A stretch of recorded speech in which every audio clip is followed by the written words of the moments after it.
And I was very into ball. I was never a cheerleader or anything like that. I was a tom. She wasn't locked behind bars. There were no chains, no cell doors, only cameras, contracts, and a smile the world demanded she keep. At the height of global fame, Britney Spears could sell out arenas and dominate charts, yet she couldn't choose her own doctor, control her money, or decide when to rest. For 13 years, the woman who defined pop freedom lived inside a legal cage, while millions danced, unaware they were applauding a prisoner.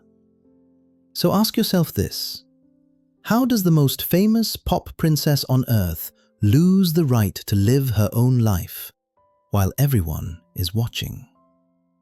Before the headlines learned how to tear her apart, before the world decided it owned her mistakes, there was a child who learned very early that love came with conditions.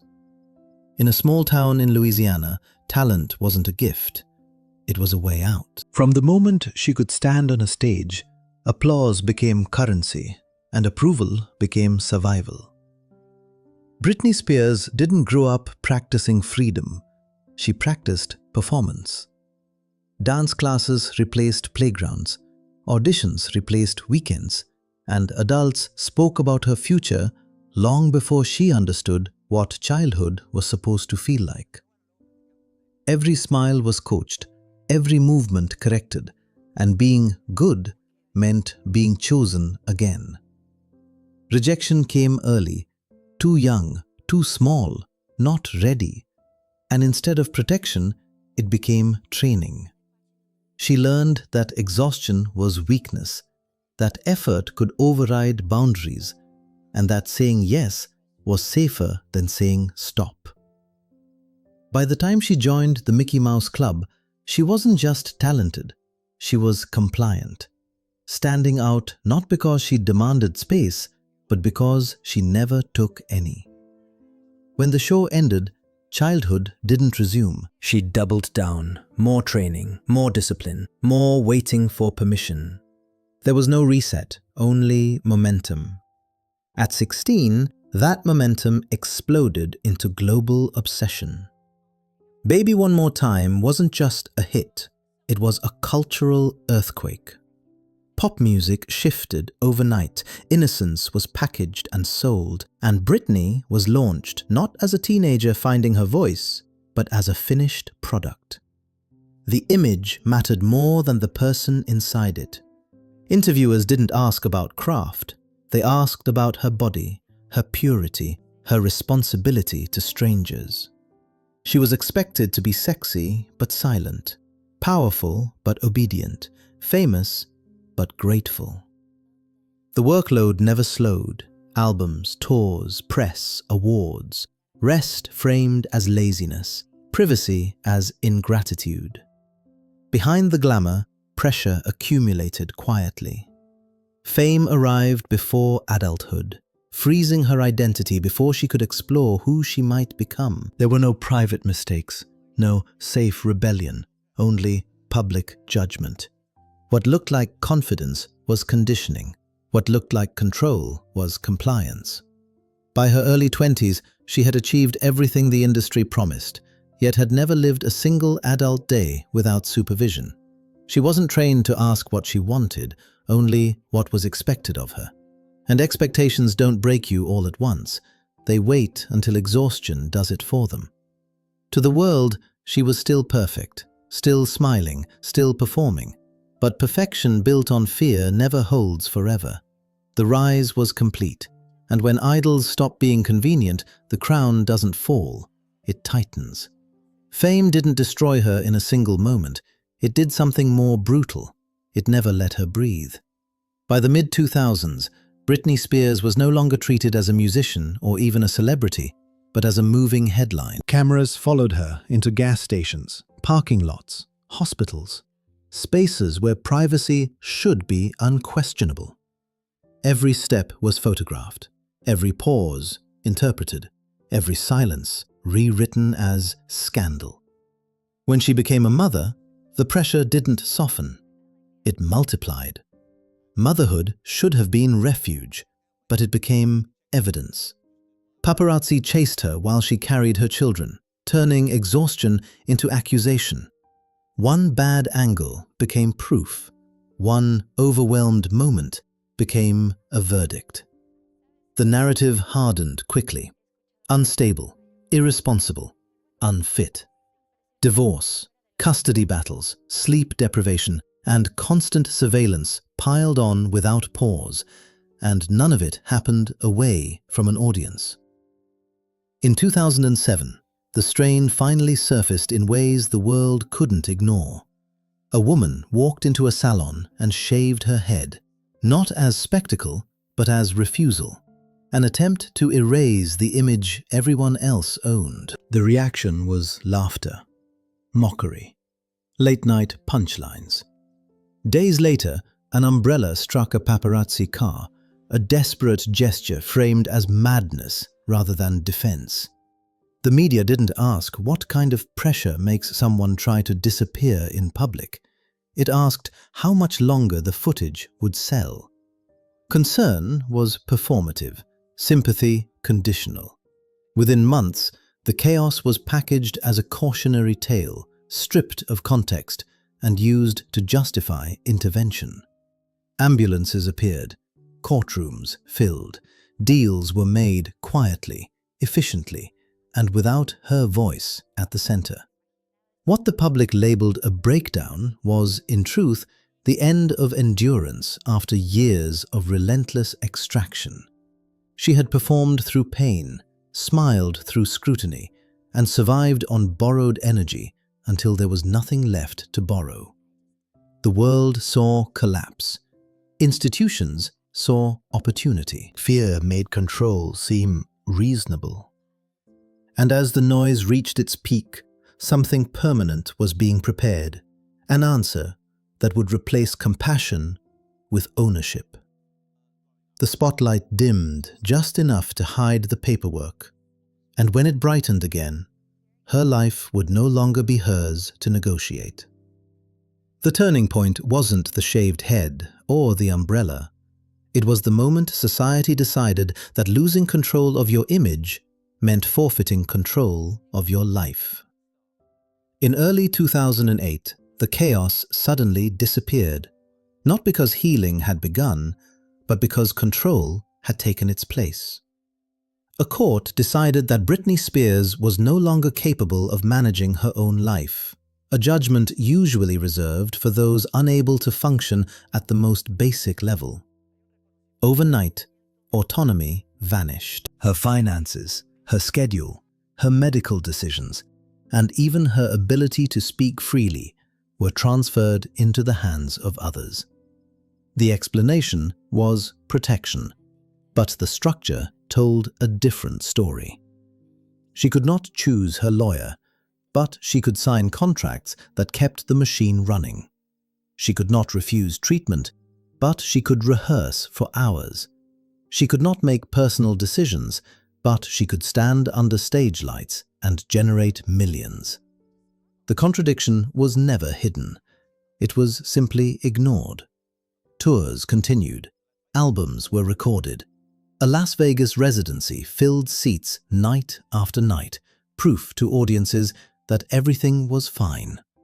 Stability was measured not by consent or well-being, but by productivity.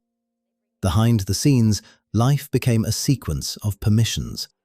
Approval was required to drive, to spend, to rest, to speak. Motherhood was restricted, privacy erased, resistance reframed as instability. The conservatorship became a closed system.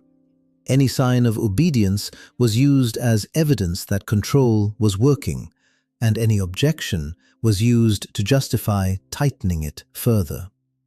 Years passed in this loop, with no clear path out. Fans saw glitter and choreography, unaware that the woman performing no longer legally owned her own voice.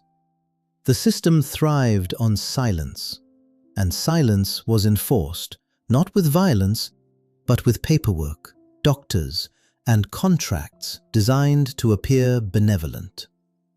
For 13 years, her adulthood was paused in plain sight. The cage had no bars, only signatures. And it worked because it looked reasonable to everyone, except the person living inside it. But systems built on control require one thing to survive: belief. And slowly, that belief began to crack. Not because institutions spoke up, but because the audience started asking why a woman deemed incapable of choice was somehow capable of carrying an entire industry. When that question reached critical mass, the walls that had been invisible for over a decade finally became visible to the world. In June 2021, after 13 years of silence enforced by law, Britney Spears finally spoke in a courtroom. Not as a brand, not as a pop icon, but as a woman, describing what had been done to her while the world applauded. There was no performance in her voice, no rehearsed gratitude, only clarity sharpened by exhaustion.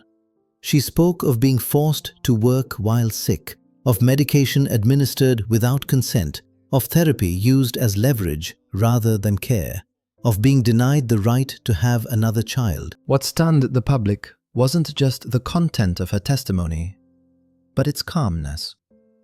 This wasn't a breakdown, it was an account. Outside the courthouse, crowds gathered with signs that read, "Free Britney," a movement built not on gossip, but on years of unanswered contradictions. Inside, the story that had justified control began to unravel. The image of protection collapsed under the weight of documented coercion. Soon after, her father was removed from his role. Investigations followed, and the narrative quietly shifted from concern to accountability. In November 2021, the conservatorship officially ended. There were no fireworks, no triumphant return to the stage, just signatures undoing signatures that should never have existed. Freedom arrived not as celebration, but as exposure. It revealed how easily a system can mistake productivity for wellness, obedience for stability, and silence for consent. The media that once mocked her reframed itself as supportive. The institutions that controlled her stepped back without apology. And as the paperwork closed, one uncomfortable truth lingered. Liberation does not erase what control has taken. 13 years of autonomy do not grow back overnight. The cage was opened, but the damage remained, waiting beyond the courtroom doors. Freedom did not arrive as healing. It arrived as exposure. When the conservatorship ended, the world expected a redemption arc, a clean return to normal. But Britney Spears stepped into a life where choice had been absent for over a decade. Autonomy felt unfamiliar, even dangerous. Decisions most adults make without thinking. Who to trust, when to rest, how to speak, had to be relearned under a spotlight that never fully dimmed. Social media became the only place where her voice could not be filtered through handlers or legal language. And when that voice sounded raw or erratic, judgment returned disguised as concern. The same culture that once demanded her silence now demanded that her recovery look comfortable to watch. Healing proved uneven. Some days looked like joy, others like confusion. And the public struggled to accept that both could coexist. Marriage, celebration, withdrawal, reappearance. Each moment was dissected for meaning, as if freedom itself required explanation. Trauma does not vanish when control ends. It lingers in instincts shaped by surveillance and punishment. The cage was gone, but the spotlight remained, and its heat continued to shape every movement. She was not rebuilding a brand or chasing a comeback. She was attempting something far more fragile. learning who she was without permission. The cost of fame did not end with liberation. It simply changed form. And in the quiet moments after the applause fades, the question remains unresolved. How much of a person is left when the world has spent decades deciding who they are allowed to be? Britney Spears did not just lose years, she lost the right to become herself in private. Her story exposes an uncomfortable truth about modern fame. It protects systems more efficiently than people, turning concern into control, while applause masks consent.